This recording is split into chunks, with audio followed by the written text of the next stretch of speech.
Hello and welcome to Arsenal Domination, where in what will be the first of two videos today, I want to talk about who starts in the number 9 for Arsenal in the North London derby on Sunday.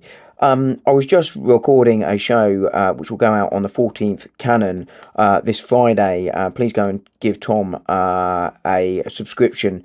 I will try and put a link to his channel in the video, but we were talking about the North London derby, and as we were discussing it, the news came out that Kai Havertz has reportedly had a minor setback in his recovery from his knee injury. Speaking about this before, it's what makes Ewan Timber so unique, just the way he responded and came back from that ACL injury. It's not uncommon when people have had big injuries, and Havertz, of course, had one last season, for them to get one or two sort of minor setbacks on the road to recovery. And it appears he's had another one, which is really unfortunate because Victor Gyokeres, of course, is also struggling with injury. Hand of Ozil yesterday reporting that he is a doubt also for the North London derby. Now, whether this is Arsenal putting out information deliberately try and put Tottenham off and Victor Gyokeres is absolutely going to be ready and flying for the weekend, we don't know. But assuming that neither of them are fit, you'd have thought it will be Mikel Moreno, but you'd like to at least have one of them sort of fit to come off the bench.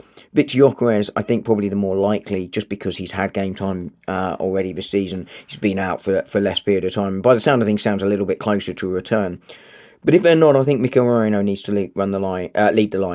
I think the other 10 sort of pick themselves, and I'll go through that nearer the time. But there is an advantage and disadvantage to Moreno. Moreno, of course, is not a number 9. He is a central midfielder by trade. I think his best position is in that number 8, in the sort of double number 6 sort of pivot, slightly more offensive than the 2. I think that is his natural position, but of course his best performance for Arsenal come up front.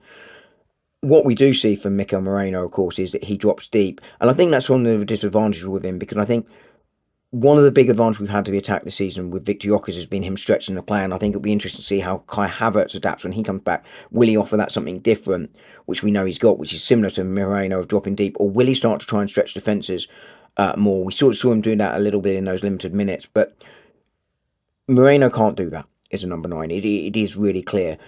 And I think Arsenal will miss that, because although Frank is more pragmatic now than Ange Postecoglou was, Tottenham will need to come forward. They're home. Their fans will urge them on. So it will leave space behind. Moreno won't fill them, so we'll need to sort of look to get that from the width. But where we do have advantages, that Arsenal will be very physical. They can get crosses in, and Vicario is not comfortable in those situations. Two centre-half, Van de Ven and Romero are, but Vicario is not. And we know that Moreno is very clinical and very physical, and I think that could be an advantage of him starting at number 9. We all wish it was going to be Gyokeres. We hope it's going to be, and hope he'll be fit to start. But if not, I think it will be Mikel Moreno.